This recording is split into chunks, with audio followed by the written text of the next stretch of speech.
It's not calling you Josh Frydenberg, it's calling you Dosh Frydenberg. Under the coalition, taxes for hard-working Australians will always be lower. You know, I don't hold a hose, mate, and I don't sit in control room. They're answers that only can come from Victoria, I'm afraid, because that's not my job. But I ain't spending any time, mate, because in the meantime, every 3 months, a person was torn to pieces by a crocodile in North Queensland. Well, g'day, listeners, and welcome once again to the Two Jacks. It's episode 115 today, on this day, the 5th of June, 2025. And joining me, as usual, is Hong Kong Jack. G'day, mate. How are you? Excellent. How are things in Hong Kong today? We're having lovely weather for a change. We don't get that much of it here in Hong Kong, but it's we're moving into the summer. Well, you're in the summer now, right? It's not that humid yet, which is quite nice. Very pleasant. Very pleasant. Well, we want to kick off today's program with a mention of a recently departed hero of Australian or of Australia, the wonderful Denis Ryan, a former Vic Boll police detective who sought to prosecute an especially prolific pedophile by the name of Monsignor John in Mildura. Denis lost his job as a result of that all the way back in 1972.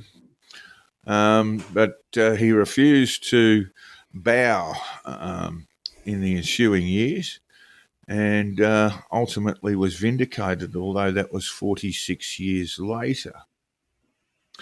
Denis and I wrote the book Unholy Trinity, which was essentially his memoir and his recalling of those events, those tumultuous events in Mildura in 1972. And I only got to meet Denis because of the intervention of the one and only Brian Harding, Jack. Yep. Who has been a friend of our family for a very, very long time. Tell me a little bit about Brian Harding, Jack. What do you think of him? I tell you what, if all cops were as nice as Brian Harding or as good people as Brian Harding, the world would be a better place. He large family of his own. Yes. I was at boarding school with one of his kids, one of his boys, and had a long history. Worked up in Swan Hill, I think, at one stage, didn't he? He was the he was up at Swan Hill for a while. Prior to that, Jack, I believe he was based, perhaps not on Swan Hill, but one of the border towns as a journalist. He had he cut his teeth as a journalist before joining the Victoria Police Force. Yeah, he was a sergeant in charge at Swan Hill for many years, and then later became a senior policeman in Melbourne. Yes, and this was still in the days where your career trajectory depended upon whether you were a Catholic or a Mason. If there was a Catholic in charge at the top, yeah, that's the whole point of the Denis Ryan story. Yes, you did okay, and while there was a Mason in charge at the top, your career kind of flatlined for a while. Well, let me just interrupt you there, Jack. During those years, sectarian Australia, and as far as I can tell, to this day, there has been no Roman Catholic Chief Commissioner in Victoria. Certainly not until the 1990s. You know, our listeners might not properly understand sectarianism in Australia. One was it divided Australia very, very neatly and often very, very, very rudely. It was said, wasn't it, that the finance department in Canberra was run by Catholics, and I think the Treasury was run by Protestants/Freemasons. I believe that's so. And it really was a great cause of division in this country for a very long time. Denis wasn't born a Catholic. His mother was a Seventh-day Adventist, and Denis's father was very severely wounded in the Western Front in World War I. Suffered a very serious leg injury from a bomb blast shrapnel injury. And the injury never really healed, and he was basically unable to work for a long time.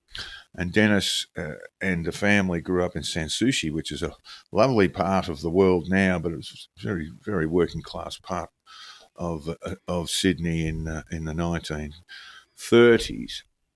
And it was the intervention of Catholic nuns who put food on the table in the Ryan family, and Denis, as a result, grew up as a Roman Catholic. He didn't immediately jump into the police force. He had I believe, an uncle who was a detective with the New South Wales Police Force. But Denis was, at 5'7", was just a touch short to make it in the New South Wales Police Force. He worked briefly as an insurance clerk and then travelled around Australia, worked as a rouseabout for a while, and ended up in Melbourne, where the height restrictions allowed him to become a police officer. He was 5'7", and that was okay by the Victoria Police Force, but still he fretted that he might not make the weight jack. And so outside the police academy, then in St Kilda Road, on the day he was wishing to enlist, he sat on the steps and ate a pound of bananas so he could make the weight. And he did. The scales tilted in his favour, and he became a police officer and then a detective. He prosecuted two individuals, one a scoutmaster, another Presbyterian minister, for child sex offences, and they both received long sentences. And not long after this, his eldest son, Michael, developed a very serious chronic case of asthma. And the best advice in the very early 60s with asthma was to get Michael up to a hot, dry climate like Mildura. So he sought a transfer and got it. He was warned before he went that his boss, the detective sergeant in Mildura, was a wrong 'un, but he didn't think he had too many other options, and off he went. I suppose the precursor to this story, of course, is that in 1956, as a young uniform officer, Denis was on patrol with two other more senior coppers, including a sergeant, and they came across a rather large American vehicle veering down the road, being driven by a prostitute, with another prostitute in the passenger side. So they pulled the car over, and when they approached the vehicle, they saw a priest lying across the bench seat, very, very drunk, pants around his ankles, and that was Denis's first meeting with John Day, Father John Day at that time, and they shooed the prostitutes off. They took the vehicle, took it back to the St Kilda police station, and to Denis's dismay, all that happened was the sergeant rang the cathedral and had a couple of young priests come and pick up John Day, who was still very, very drunk. And so that was his first meeting with his nemesis, then Father John Day from Apollo Bay. And when Denis was transferred to Mildura, I think in 1962, one of the first people he was introduced to by his dodgy sergeant boss was then a deacon, John Day. And Denis made his feelings known about John Day at their meeting in 1962. But of course, he was unaware of John Day's many, many crimes against children until 1971, when one of Mildura's youth approached Denis and said, "You want to have a look into this John Day? He's a wrong 'un." And Denis interviewed 12 victims, obtained statements from them, He obtained another statement from a corroborating witness, and that's when the shit hit the fan, basically. And the force sent up the Catholic Mafia and stymied the investigation. Denis was basically sent to Coventry. He was told he was offered an inducement. He was offered a promotion that he would take. He would become a sergeant and he would run things in Mildura, but he wasn't interested in that. And in 1972, after another clash with Day in the Redcliffe Church, he was basically forced out.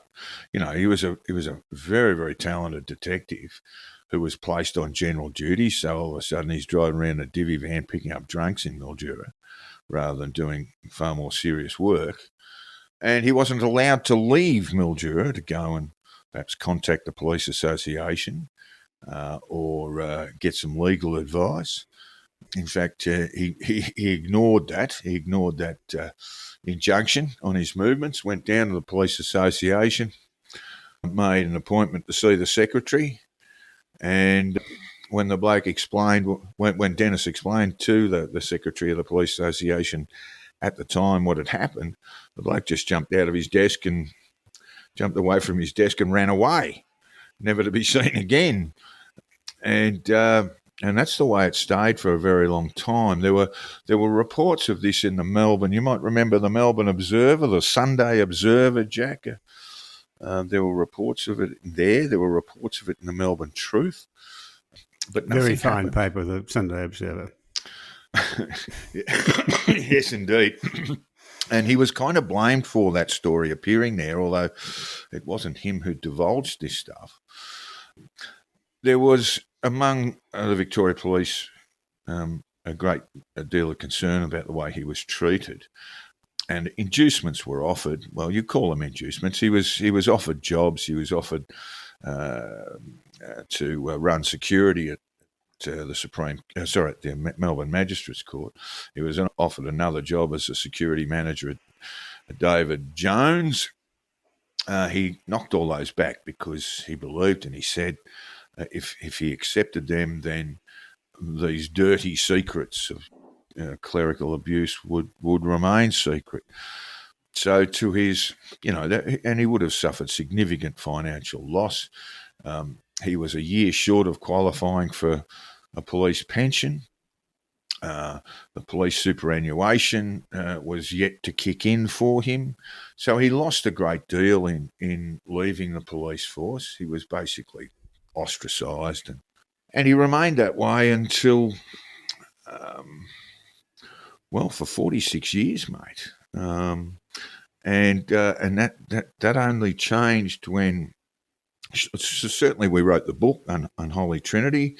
He came to my house in the Southern Highlands and sat with me for 12 weeks while we put his story together. And then when I went down to Mildura after that, and the book was published, I think, in 2012, and amid a bit of fanfare. But the timing, the timing of the publication of the book was pretty significant in that the Royal Commission into Institutional Responses to Child Sexual Abuse had been announced. I submitted the book I sent a copy of the book to all the commissioners as a submission. It was accepted as a submission. And in 2015, Denis gave evidence to the Royal Commission in the Melbourne County Court. And there was present there, among other counsels, there was counsel for the Victoria Police Force. Denis basically just read sections from his statement. He also read a statement or part of a statement from a senior police officer who basically decided to perjure himself to the grave and deny all of Denis Ryan's claims. When Denis actually read that statement out that had been prepared some years before by this corrupt copper, who was by then an assistant commissioner, people burst into laughter. I mean, it was like, oh no, that wasn't Father John Day, that was another Father John Day, and all this nonsense. And then the police were asked if they wanted to cross-examine him. They said no, they did not. And Denis got up from the box and to a round of applause from the gallery. And as I say, he was finally vindicated. A long, long time, mate. When I first met him, we got a publishing deal with Allen and Unwin. A big thanks to Jane Porfriman, wonderful human being. And I thought, well, we got a couple of months before we have to get stuck in here.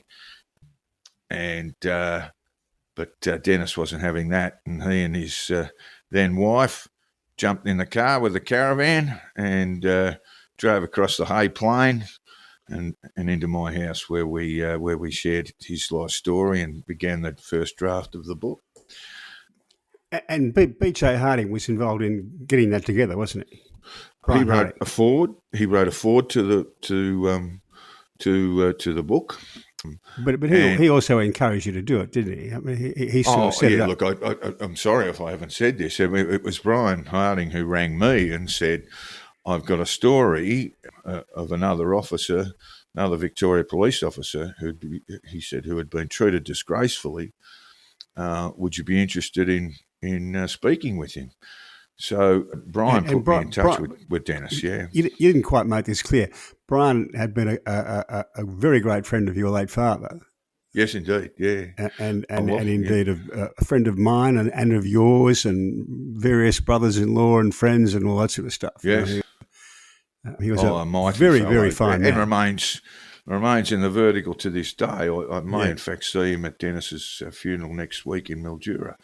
But yes, Brian rang me out of the blue and told me that there was this story that needed to be told.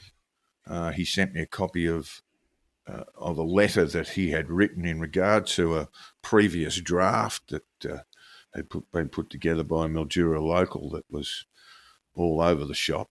And so on the basis of B.J. Harding's intervention, I got to start talking with Denis, and we got a publishing deal. And then Denis, like I said, I thought we might have, we could have a couple of months off after we got the advance.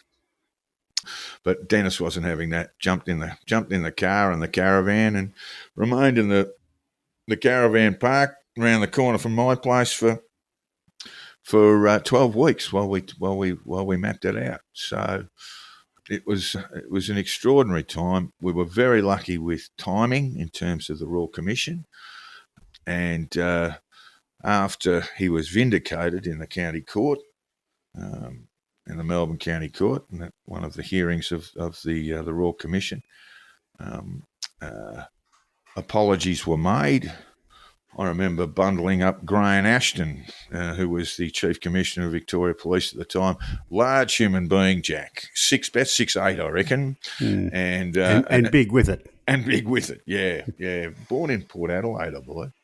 And I marched up to him and said, when are you going to apologise to Denis Ryan? This was just outside the courtroom. And he looked at me like the shit on his shoes and barged past. Well, we'll take a look at that in due course. So apologies were finally made, and there was a formal apology. I wasn't invited to it. There was only one journalist who was, and he did the reporting, and that was John Sylvester, who did a wonderful job, by the way. But the police were still keeping their cards close to their chest.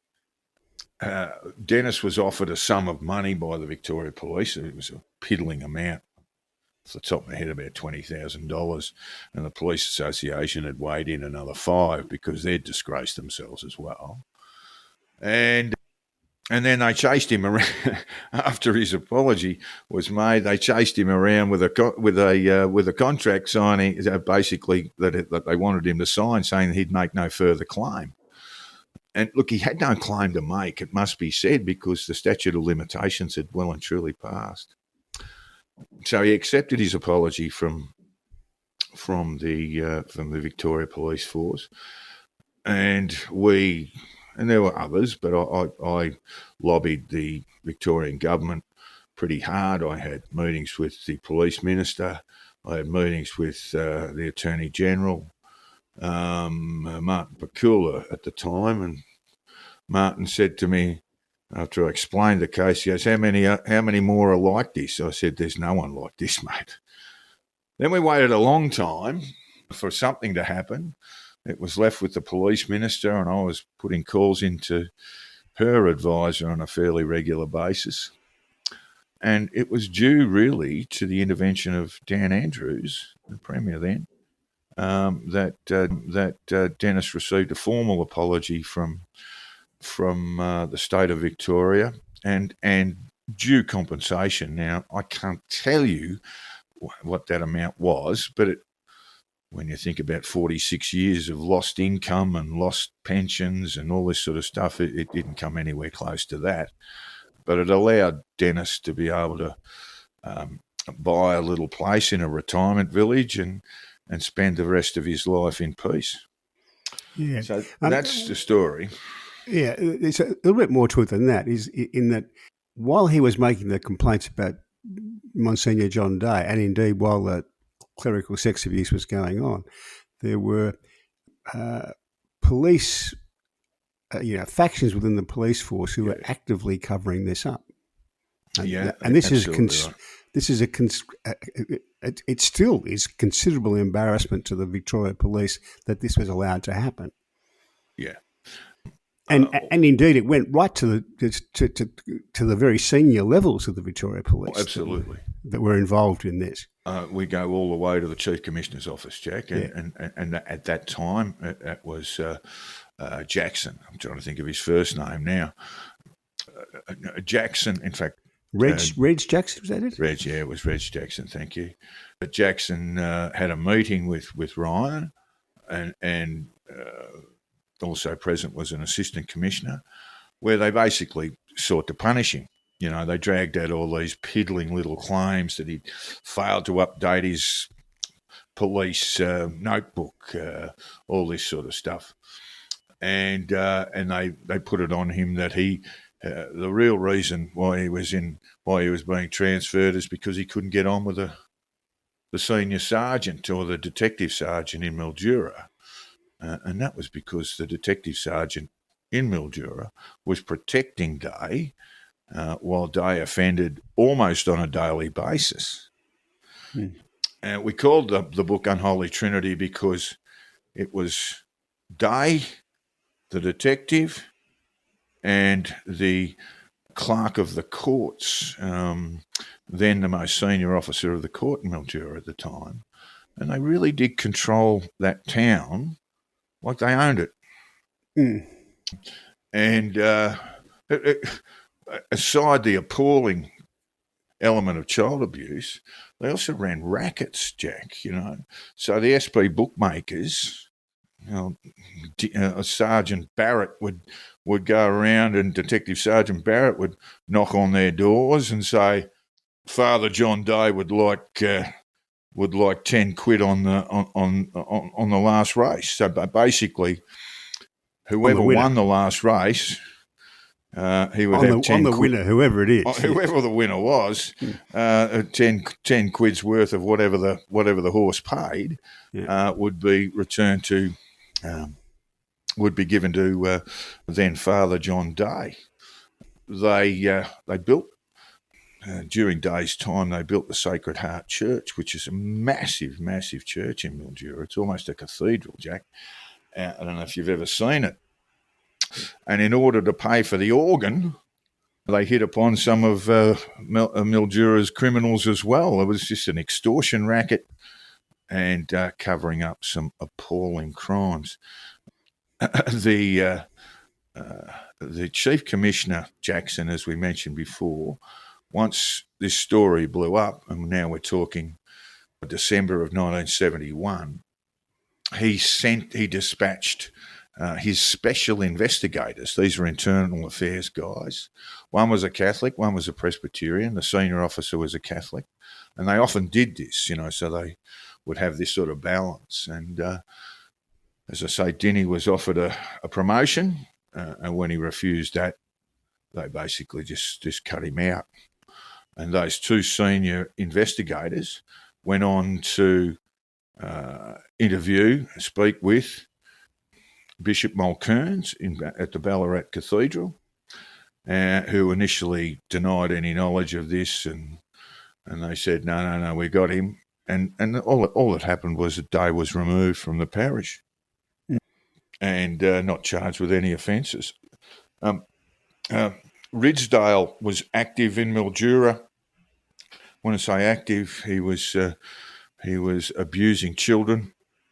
This is Father Gerald Mildura in the Ridsdale. late 60s. Sorry. This is Father Gerald Ridsdale, the most Gerald prolific. Ridsdale. Yeah, there have been a number of sexual claims by Mildura people relating to Gerald Ridsdale's abuse, going back to he was there from about 1968 to, I'm going to say 1970.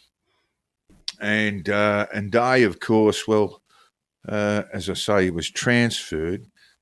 He was given a little round-the-world trip first, and then he took up a parish in Timboon, which is just north of Warrnambool, tiny little parish, where we believe, certainly the Royal Commission indicated there was evidence that he had abused children there. He died in 1978, and when he died, Bishop Ronald Mulcairns lauded him for his humble magnificence, Jack. So a very tawdry tale. Got to say, Tim Byrne's a bit of a demotion after Mildura. Yeah, you'd have to say. I mean, look, this caused a major ruction in Mildura at the time. There were those that would always support the official church, and there were others, perhaps fewer, that supported Denny. And when they learned that Day had been transferred out of the parish, Denny wore a lot of the blame for that by some of the hardcore. Yeah, it's a very tawdry story, but the most remarkable thing is that Denny carried this with him for another 46 years. And when I met him, making a few little jokes about him driving his caravan up, when I met him, he was a man I could tell that was replete with anxiety. He probably had PTSD, although I'm not in any position to diagnose that. He had skin blotches and rashes and things like that. He was a man who had been through the ringer for a very, very long time. I'm very, very glad that we got to tell his story. I'm glad that we got the timing finally right, or the timing fell our way. And this little man who had to eat a pound of bananas one day to make the weight to join the Victoria Police Force. Yeah, was finally vindicated. Yeah, and his basically lifetime search for truth and justice had been fulfilled. Yeah, it's just a reminder too of the importance in this world of people who will stand up, isn't it? Just that. Denny himself, but also BJ Harding, Brian Harding. Absolutely. One of the things I've always loved about Brian Harding is that no matter how senior he got, he's always been prepared to walk his own path when he has to. And those people are gold. Yeah, look, I wrote a story last weekend in the Good Weekend magazine of the Australian about Beck Rogers. And Beck Rogers had been a subject of incest at the hands of her father for 36 years. Now, I'm not praising myself for telling that story. What I would say is that it is so impressive to see that sort of courage, that moral courage up front. And hopefully, Jack, we learn a little bit from it. Yes. All right. But just one thing before we go, listeners. Yeah. Given the wider clan that we come from, I don't want people to have a bad view of SP bookmakers because they were very fine people in their day. Very fine people.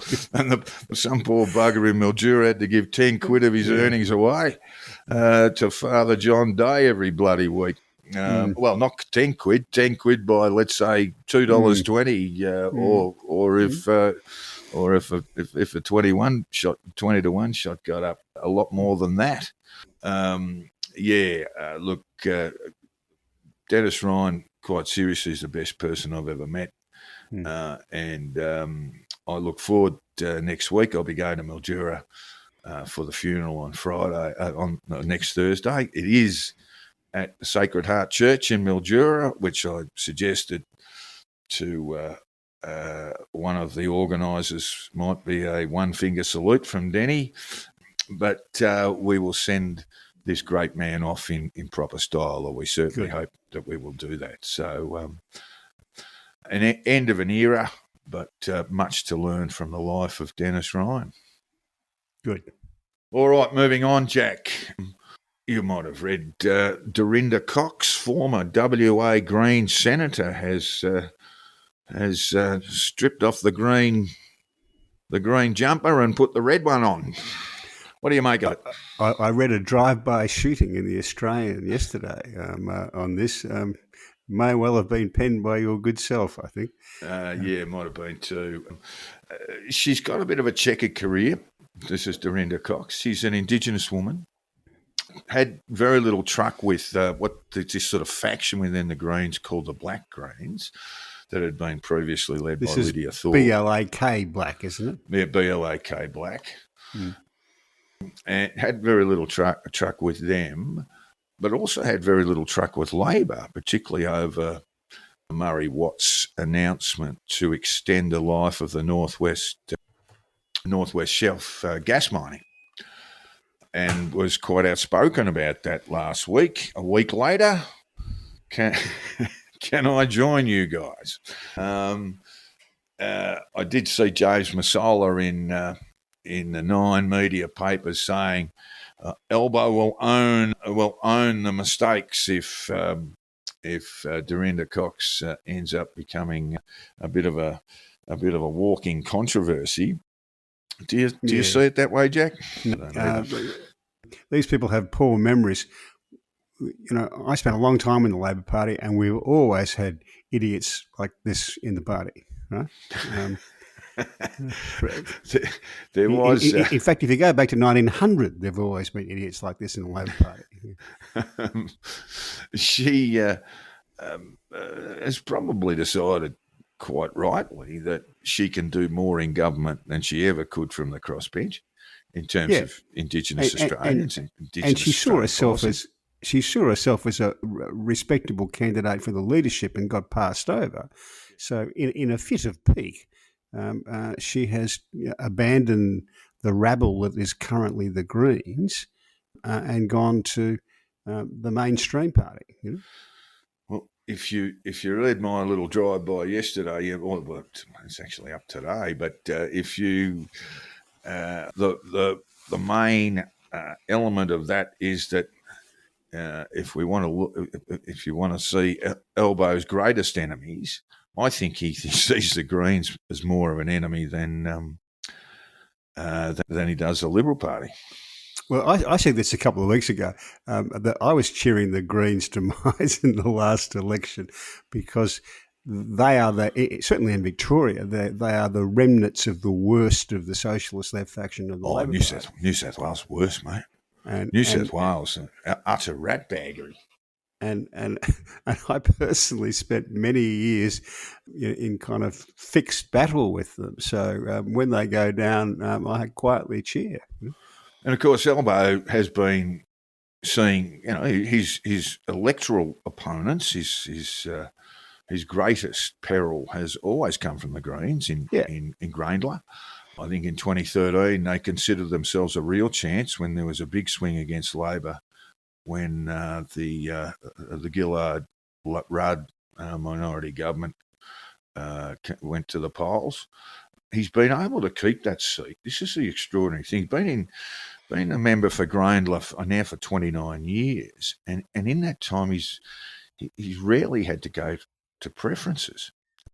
And given what Grayndler is an inner west seat of Sydney that used to be a solid working class centre right Labor seat, but not for a long time.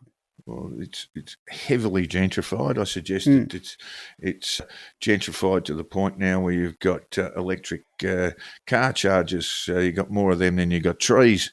But yes, I suspect when Dorinda Cox put the call through to someone in the Labor Party saying, I've had a bit of a change of heart, Elbow would have gone, "You beauty, I can just give the Greens just that little bit more pain."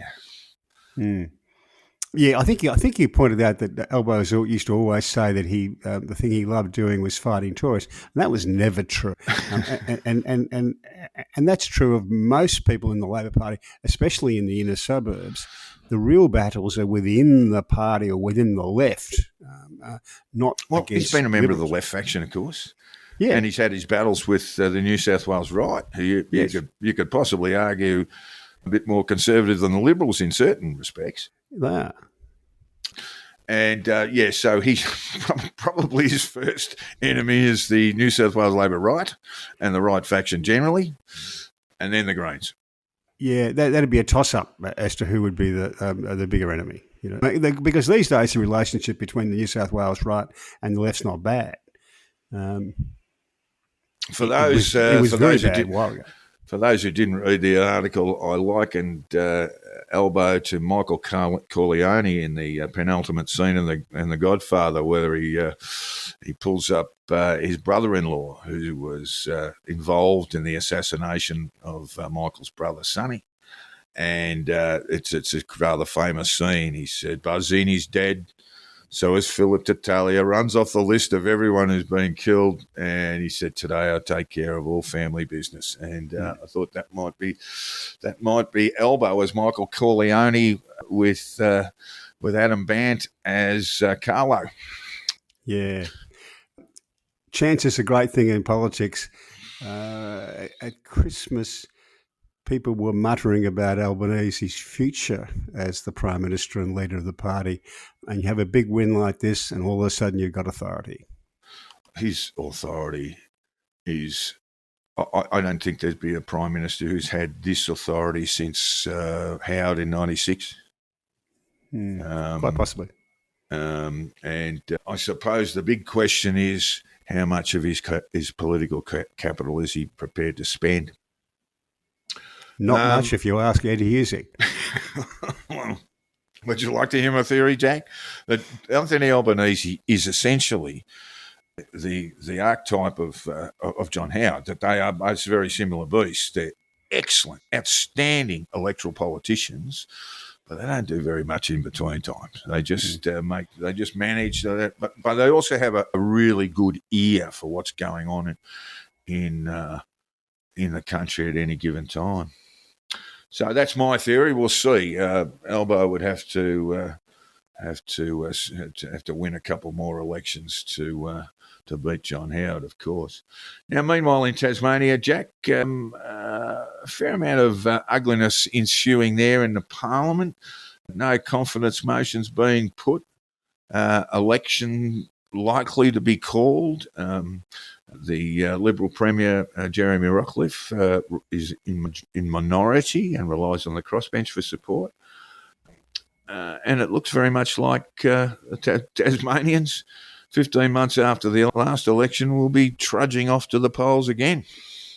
You would think that Rockcliffe's in a situation now where he will be sorely tempted to pop out to see the governor and recommend an election. Yes. It's just hard to see a way through for him the way it's going.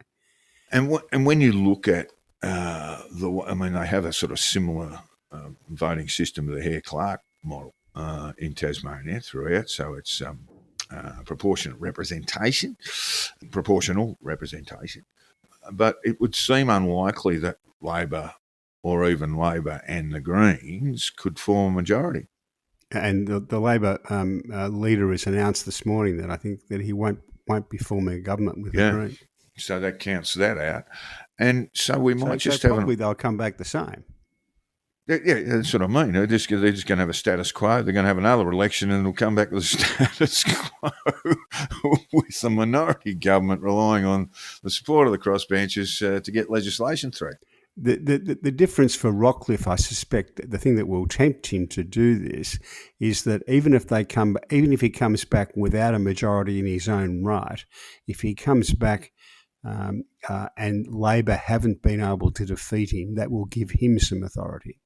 Yeah, well, or indeed we could be saying the same things in 15 months' time, Jack, when they go up to the polls again. Poor old Tasmania. I mean, elections are great, but you don't want you don't want them all that frequently. Yeah, well, every second person in Tasmania is an elected, paid politician. So I actually did the maths on this, and throwing in local government, Senate positions, House of Reps, and state politics, of course. And it's about 1 in 16. 1 in 16 is a representative. There's an elected representative in Tasmania. A joke with a friend who became a very senior politician. And I used to say that the job I wanted was to be in the Tasmanian upper house.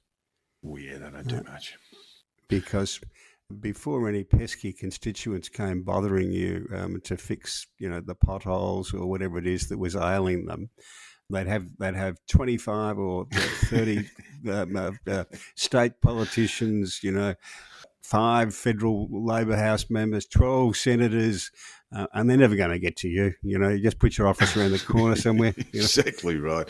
The upper house, I can't remember how many members of the upper house there are in Tasmania. Not many. It's a cricket team, isn't it? Yeah, something like that. Yeah. All right, moving away from Australia, Elon Musk is... Can I just add that Sorry? the trick would be you do a fact-finding tour of Northern Australia in the coldest, bleakest months of the year every year. All right. Over to the States, as I say. Elon Musk is unhappy with the big, beautiful bill, Jack, and has come out firing. I'm sorry, he said, but I just can't stand it anymore. What is that? The drugs or his emotions? It's hard to tell with Elon. This massive, outrageous, pork-filled congressional spending bill is a disgusting abomination. You can tell he's on drugs when he's typed this. It's just a really awkward syntax. Shame on those who voted for it. You know you did wrong. You know it. So the bromance is clearly over, Jack. There has been reporting that suggests that he wanted to stay on in Doge and the White House, and that was not going to fly. So perhaps the bromance is all over. Who knows? Did you see the black eye? Did you notice the black eye? Little couple of stitches in the corner there. Yeah, he said, what's his name? Little X, the son, gave him a whack. It does not sound likely, does it? The rumour is that this was Deputy Chief of Staff Stephen Miller who gave him a thump because Miller's wife has taken a position with the Musk group of companies, whether it's X or SpaceX or whatever, and Stephen Miller was a little bothered by that. That's just gossip. But somebody gave him a slap, and I don't think it was a 4-year-old boy. The most important thing, and I've been reading a fair bit about this too, Jack, I mean, Trump's getting a hell of a lot wrong. The economy, I saw some predictions for economic growth, and while it's not negative for the United States, it's very, very slow compared to the rest of the world. And it's very slow in the rest of the world. And this sort of tariff on again, off again thing is causing massive problems around investment. So you would think the Democrats would be riding high at the moment, but it's not. In fact, I saw a poll that 62%.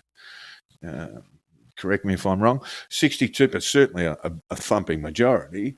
62% of those polled, of Americans polled, thought that Democrats were out of touch.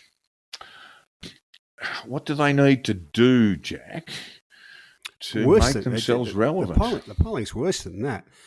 for all the criticisms of Trump's running of the economy, the GOP are 8 points in front on who's got the better economic policies. Yeah. And while there might be there might still be a big reaction, there's a really interesting battle being fought in Iowa, Jack. Have you seen it? Where a Democrat there is very much working class to the bootstraps, highly critical of the Democrats himself, and he's leading in the polling in conservative red Iowa. But he is an exception really to the rule. One of the big problems that Dems have, and I saw this or heard this being discussed on a podcast recently, the Latino vote that they used to dominate, they no longer dominate. And I think Hillary Clinton got 60-odd%, and that was a bit of a spike up from Barack Obama in 2012. Yes, in 2012. But since then, that particular vote, that really growing demographic across the United States has sort of gone into the hands of the Republicans. The very heavily Hispanic counties close to the Mexican border in Texas are the places that have swung most from Democrat to Republican. And of course, those states, Nevada, New Mexico, and I guess you could also throw in Texas to a degree, and Arizona are swing states. What happens to Kamala Harris, Jack? Is she going to become governor of California? I think she's more likely to do that than to become president of the United States. Oh, they can't do that again. I did see something pop up on my Instagram there where the Texan congresswoman, black congresswoman, Democrat, and AJC were doing a bit of a national tour, and they were saying, these very excitable people were saying, this is the ticket to take us forward. And I had to reply, do you guys want Trump to be president forever? Well, they're going to get 8 years of J.D. Vance if they do that. The Democrats are spending, they have this thing called SAM, and it's got $20 million in cash, I think. And the idea is that they use this $20 million to work out how to speak to young men. Because they think that they did very badly with young men in the last election. Yeah, that's right. And they think somehow spending $20 million on this is a really good plan. Well, it's got to be instinctive, doesn't it? I mean, the remedy, it's got to be instinctive. And that for mine, the Democrats have got to go back to their working class roots, and that takes them back. It's not just in the last 2 elections. That takes them back a long way. The starting point with all of these things is that you've got to understand, like, and respect the voters who you are seeking to attract. And if you don't have those key parts of it, if you sneer at them and you don't really like them and you don't respect them, they're not going to vote for you.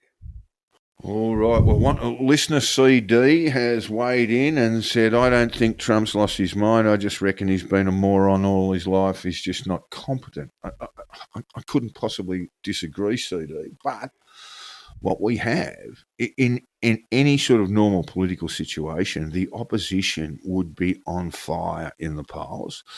They would be romping home in the midterms. It might still happen, but on the polling to date, as Jack's pointed out, their numbers aren't good at all. I mean, it's a long way to go to the midterms. It's November 2026. Sure. You would, I think any reasonable assessment is you'd expect them to be going a hell of a lot better than they are. Yeah.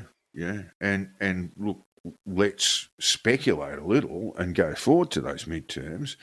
And if the House and the Senate stay more or less the same, I mean, gee whiz, it starts to get existential for the Democrats, doesn't it? Yeah. As for Kamala Harris in California, I think that's a definite possibility. It's a one-party state, effectively, and the Democrat machine there is not terribly grassroots. So there's every chance that she can get the nomination. If she gets the nomination, she's probably the governor.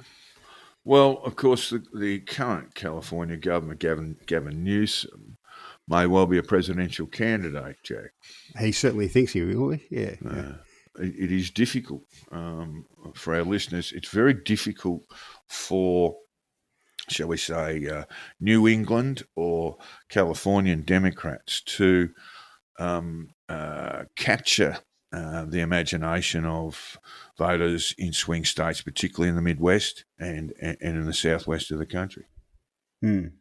If you're going to be a patrician northeasterner and become president, you've got to move to Texas and pretend to be from down there, like both the Bushes did. Indeed. They were pretend Texans, weren't they? W still lives there, but they were essentially living next door to the Kennedys, weren't they? In Kennebunkport. Kennebunkport, yeah. All right. Ukraine, Jack, they've had a fairly significant win with their drones, taking out a substantial number of the of Russia's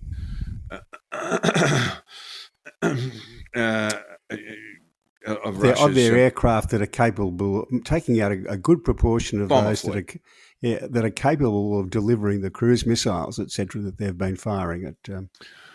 Yes, there's a good report from the Wall Street Journal today, and that basically indicates that perhaps the Ukrainian claims of the destruction of I think 40 craft at a cost of $7 billion might be a little bit overstated, but certainly it was a sort of masterstroke. It had been planned for over a year. They used large drones that are capable of firing missiles themselves. So it was a stunning attack, Jack. And they also took out or severely damaged two of the AWACS planes. You know, the things with the frisbee on the top that can direct your missiles and planes here and there. Very important. So this has been. It's just been representative of how the Ukrainians have fought this war. Obviously, they are outgunned. Obviously, they are have a shortfall in terms of boots on the ground. But they've always been very, very clever at attacking Russian assets, be it in the Black Sea. We might remember the robotic boats that would just smash straight into Russian naval craft in the Black Sea, and now this. Yeah, it's the nearest similar situation is what the Israelis did with the pagers, etc., and the walkie-talkies. It's not just the damage you do with the in the Ukrainian case, damaging the aircraft. It's that it puts doubt into the mind from top to bottom in the Russian services that hell, if they can do that, what else can they do?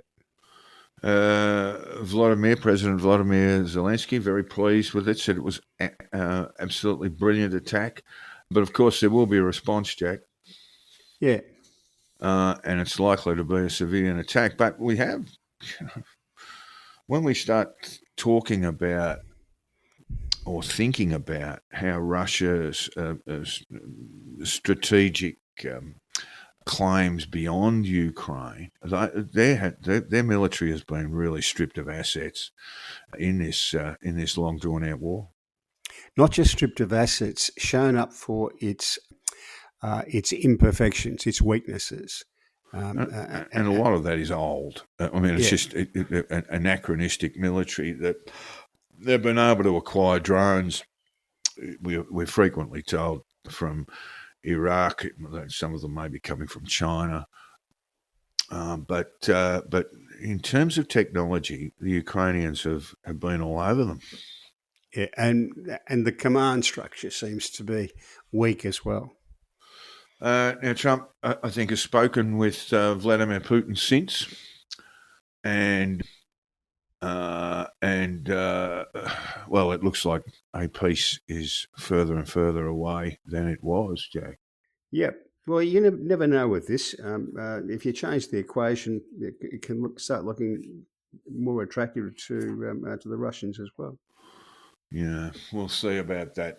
But I suspect from my reading of things that in DC, pessimism is growing.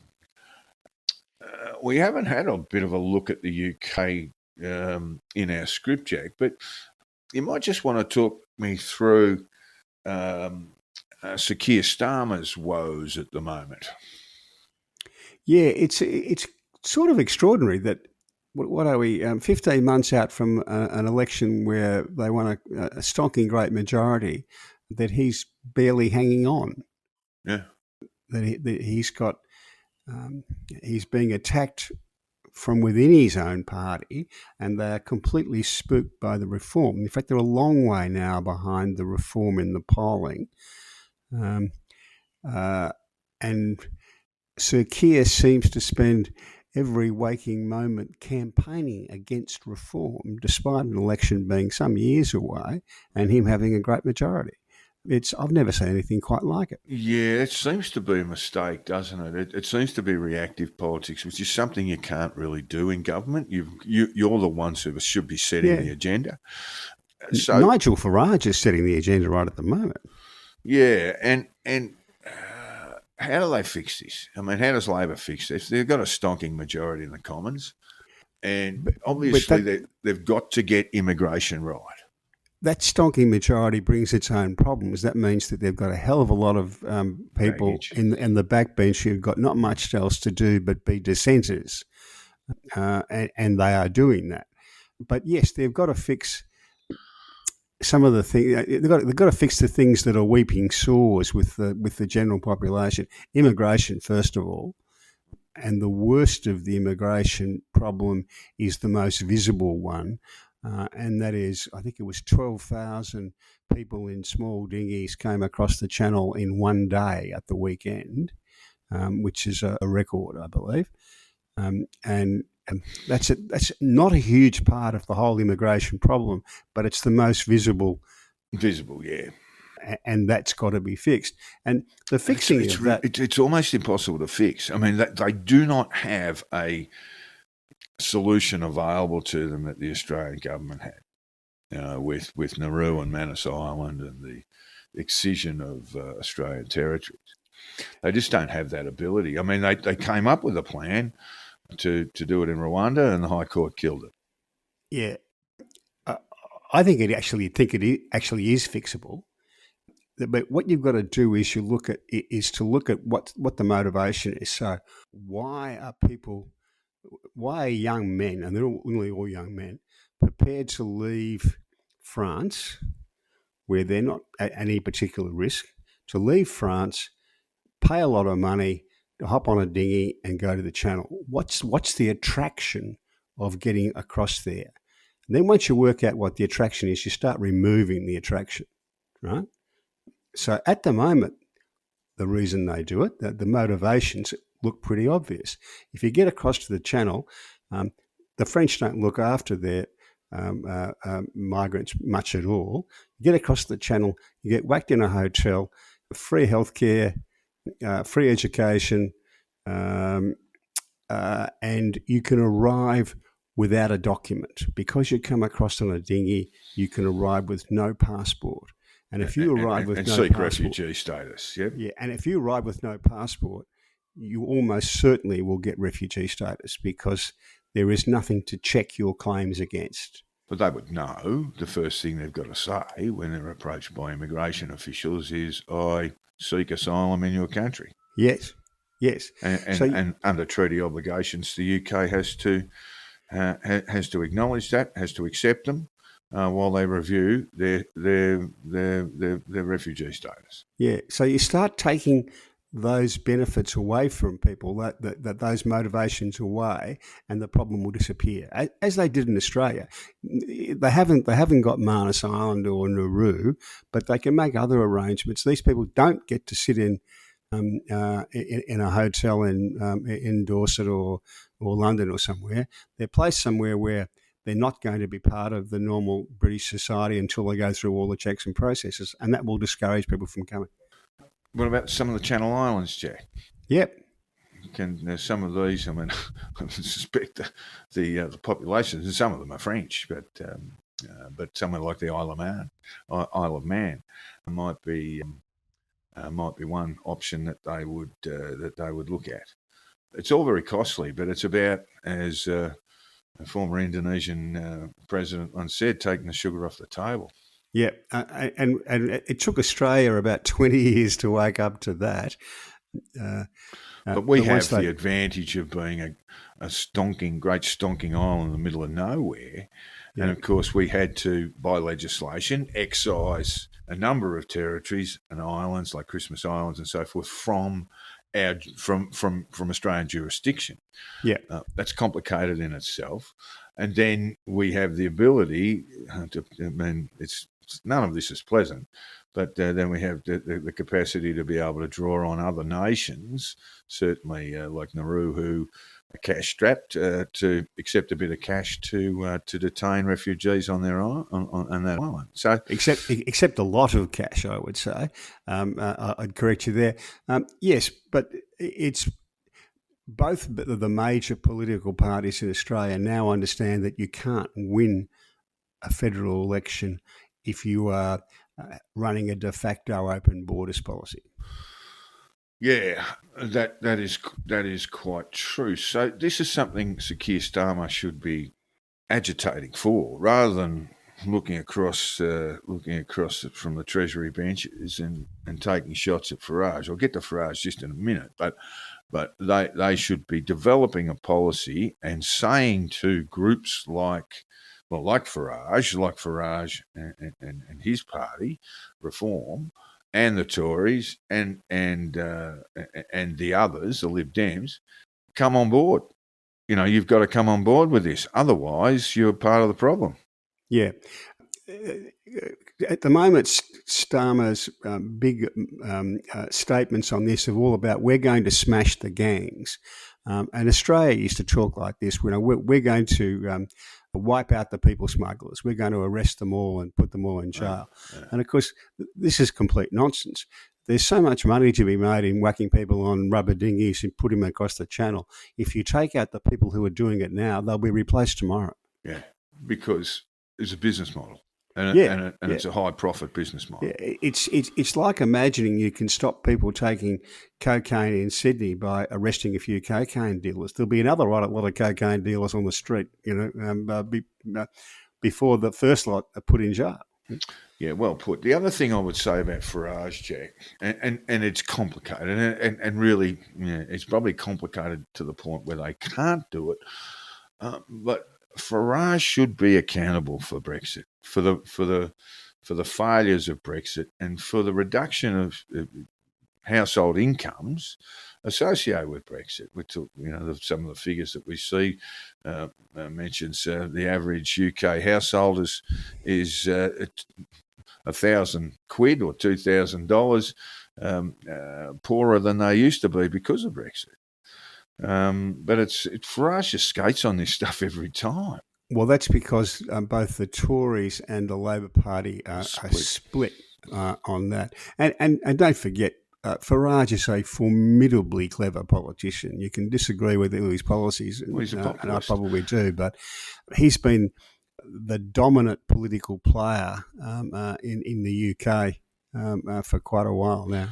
Well, he's a populist, and I mean, look, there are lessons for Australian politics in this, particularly with both our major parties. I mean, the Libs are in disarray at the moment, but you put the two primary votes together, and they're not even nudging 70%. Now, it would be a whole lot less if there was an election held in the UK this weekend between the Tories and Labor, that is, But where there's a vacuum created, it will be filled by, generally speaking, populists with messages like this. England, UK for the white man, if I might be so trite, that sort of stuff. And these arguments are really, really hard to beat. A Danish politician was asked this week by a BBC journalist why people's respect for politicians in Denmark is so much higher than it is in the UK. And his answer was quite simple. He says, if people are demanding we lower immigration, we lower immigration. The Australian government has responded to, a lot of the criticisms about high rates of immigration in Australia were essentially playing catch up from COVID, where the country was essentially closed. And immigration numbers into Australia this year in 2025, 2026 show savage cuts, but those cuts were always planned 2-3 years away.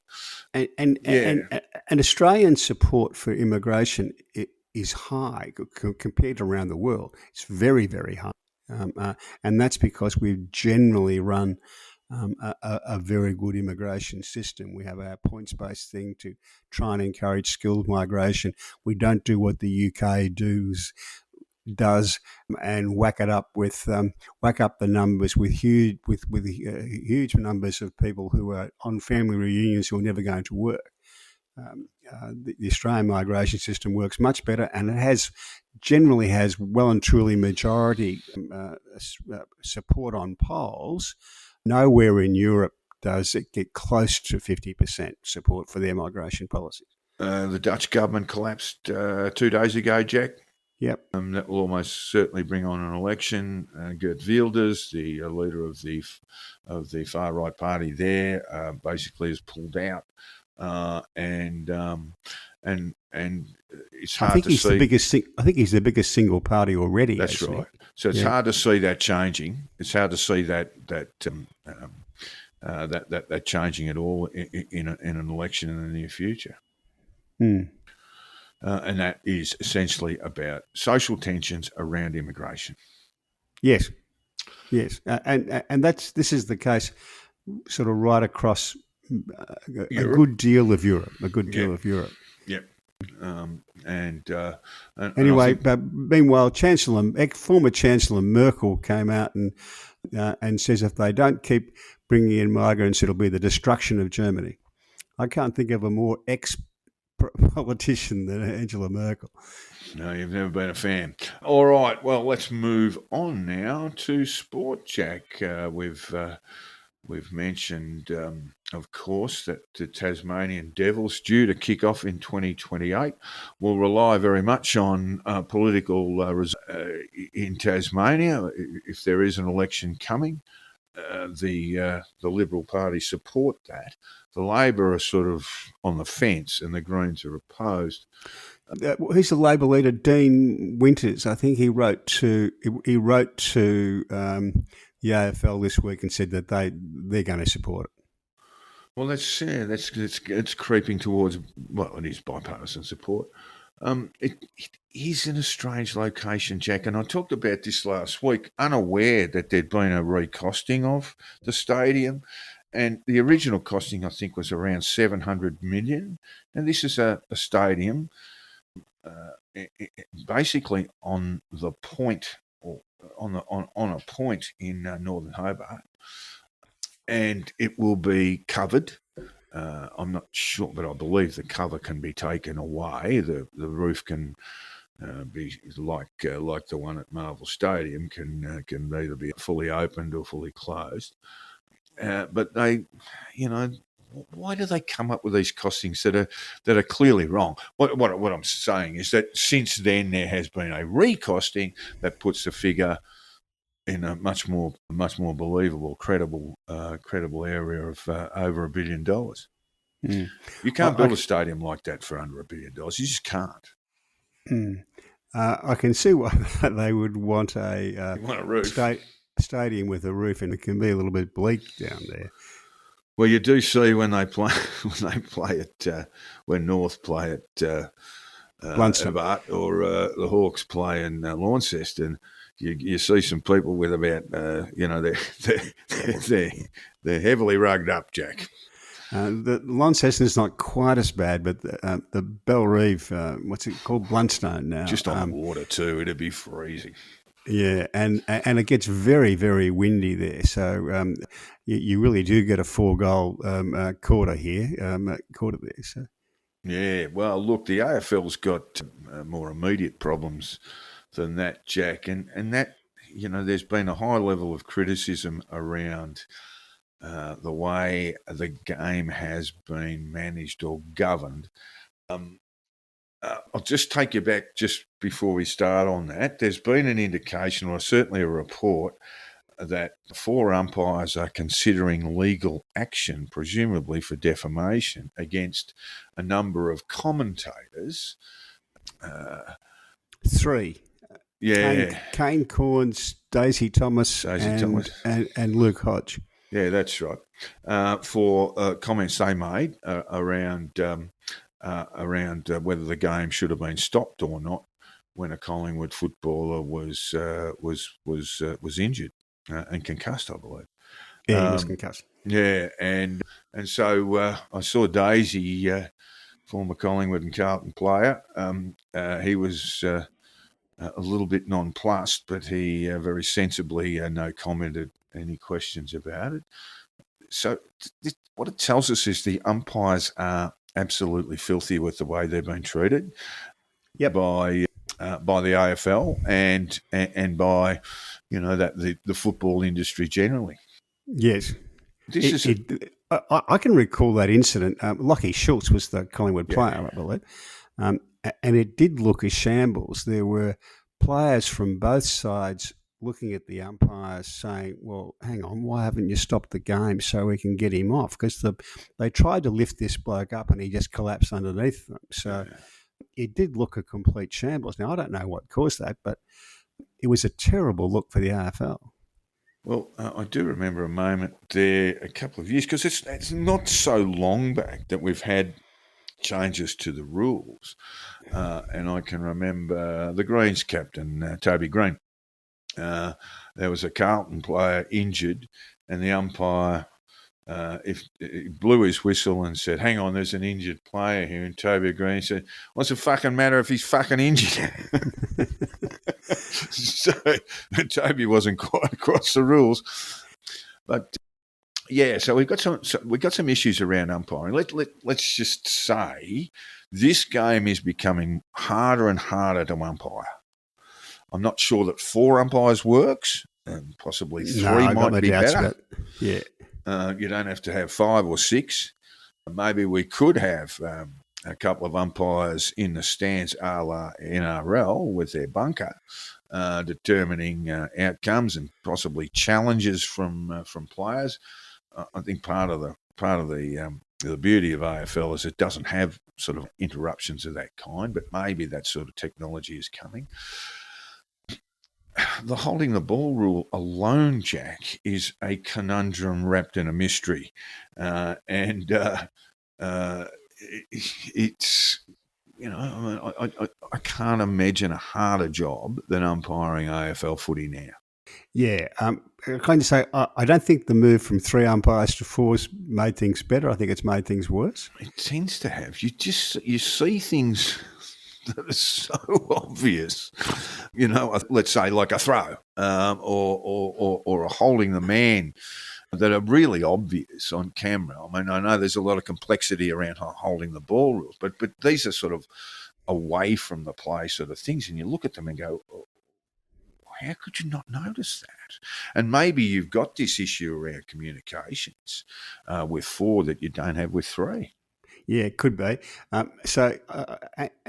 Look, I think people are by and large accepting of the the fact that umpires, like players, will make errors. And I think people are also accepting that it's hard to get penalties for concussions and things like that right, because they are complicated. You get a quite benign bit of contact that can have severe consequences, and then what do you do with that? And that's complicated. What's made this work is every time the AFL seems to do something about any of these things, they tend to make a mess of it and probably make it worse. So it's been, the administration has looked like a shambles to me. It has looked shambolic this year. And so now Greg Swan, I think he's former CEO at Carlton, isn't he? He was for quite a long time.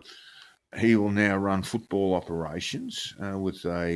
He has been. I think he's worked at Collingwood, at Carlton, and has been in charge at Brisbane through their rise back to the top. Well, and look, his second in command is yet to be appointed. But there's a story going around that Jimmy Bartell, Brownlow medalist, a very fair player, but rather brilliant one from Geelong, multiple premiership player, had put his hand up to assist in operations. And you really can't think of someone better than Jimmy Bartell to be involved at that level. And he said, listen, if I can be of assistance, let me know. And the phone did not ring, Jack. Worse than that, they told him he didn't have sufficient administrative experience. And he'd been on the board, I think, at Greater Western Sydney for 5 years. That's right. Yeah, 6 years, yeah. Yeah. He's an AFL match review panel member. I mean, what more management experience would you require, Jack? I think he got it right in the end in a kind of a throwaway line. He said, look, I'm not a lawyer and didn't go to a public school, an APS school. Mm. He only played the 305 games for Geelong, 3 premierships, won a Brownlow medal and a Norm Smith. What would he know about football, Jack? Yeah. But it does seem to have been.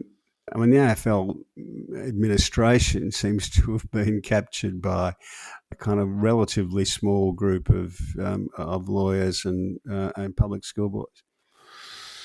Yeah, well, and Laura Kane, who was the football operations manager, she's been moved aside, I think. And look, I would that would be the kindest way of putting it. Yes. Well, it would be too easy to place all the blame at her feet. I just think there are really big problems within the game at the senior management level, and she's only she's senior management, but she's not a commissioner. She's not one of the club. She's not one of the club presidents. She's not part of the board. And those guys are the ones who've got to ensure the future of the game. Just very quickly, Jack, the Swans, what do we make of them? They had a shocker last week.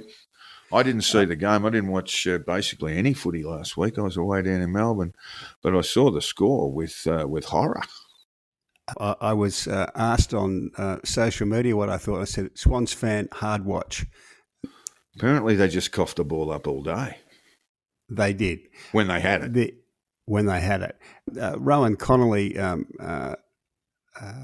made the point that perhaps a year ago, when this time last year, the Swans were 3 games clear on top, and people were comparing them to Essendon 2000, that they were. And they did look unstoppable there for a while, for 6 months. Isn't this the way of quite a few AFL clubs who are underperforming, and I include mine, Carlton in that the Sydney Swans last year were clearly an outstanding kicking side.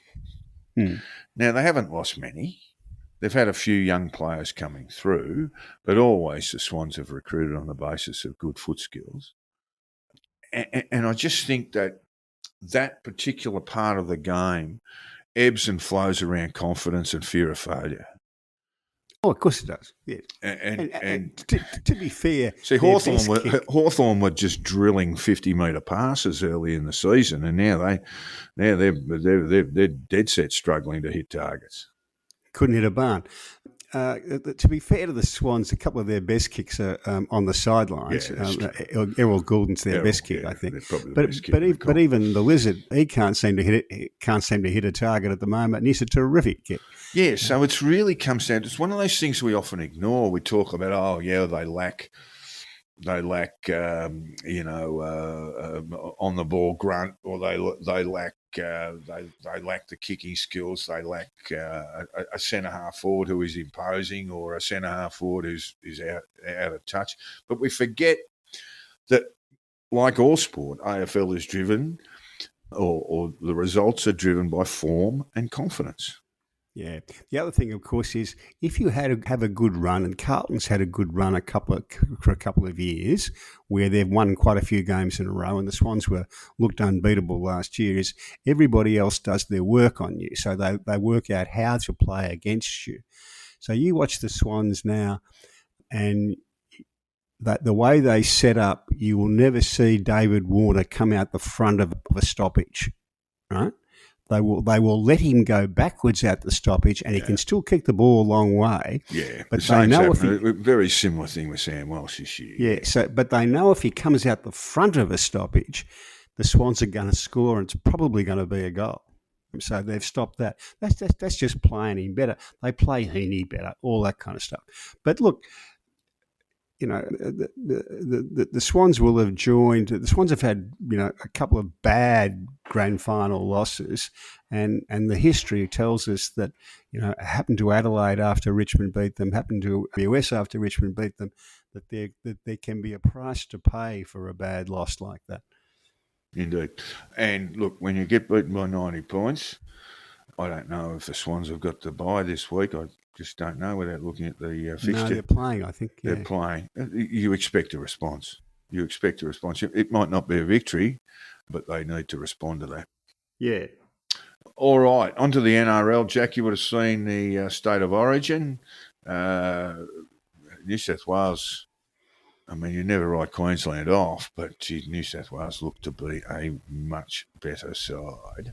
We'll see. They play this next game in Perth at the Optus Stadium, I think on the 18th of June. Yeah, the only thing I thought watching it was that New South Wales were very much better side, but hadn't got quite far enough in front of on the scoreboard. And you thought, those Queenslanders, they might just, They do, and they will, no doubt they will respond too. In Perth on the 18th. Meanwhile, Jack, we have a supporters' lament from our old mate, Baseman. He's a South barracker. He said, my South, there's a lot of caps lock stuff going on here. My South will never learn. Why the hell are they doing those short line dropouts? Tonight, South lost to the Warriors simply because they did two short kicks from dropouts. Both resulted in tries, and one was 2 minutes before halftime. You can see Ray has done this almost simultaneously with the event. He's got on the email and pumped out some complaint. Both resulted in tries, and one was 2 minutes before halftime. That cost us the game, gave away 12 points. Even my 8-year-old son said, why would you continually give a strong team the ball back? All I'd say to you, Ray, is try barracking for Carlton for a little while, mate. That'll really test you. Can I add? Stop using Donald Trump's device, and you won't find the things locked on caps lock all the time. Has gone to caps a few times here, Ray. God bless him. I do love hearing the laments of supporters who aren't Carlton barrackers for. Gee whiz, we got some of the softest barrackers in the comp. Get one loss and then two, and they want everyone sacked. They want everyone destroyed. It's just relax a bit, guys. Enjoy the wins. Don't get too upset with the losses. Things will turn. Yeah. Well, I don't think that the Swans are tearing their hair out about this. I mean, they're obviously concerned about it, but there's no great panic. Well, with the Swans, Jack, I mean, their development was accelerated over the last 2 or 3 years. So, there was that 3 years ago, we thought they were going to be in that rebuild mode, and they played final. They played grand final. Yeah. So you can accelerate it can just all work for you, and then Stops working for a while. yeah, then it just stops. Yeah. Yeah. Meanwhile, PSG, Paris Saint-Germain, won the Champions League final in Munich. I think Yes, it was they did. against Inter Milan, and they won it convincingly. Is it 5-0? I think. Yeah. Yeah.